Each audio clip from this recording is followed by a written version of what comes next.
Listen.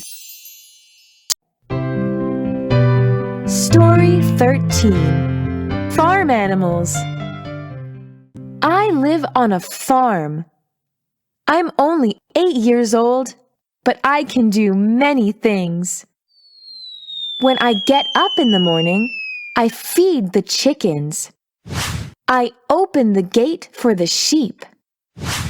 I give the goats water. In the afternoon, I gather the eggs and I brush the horses. In the evening, I bring the sheep back. Once, I saw a baby goat being born. That was amazing. I love my life on the farm. Read aloud.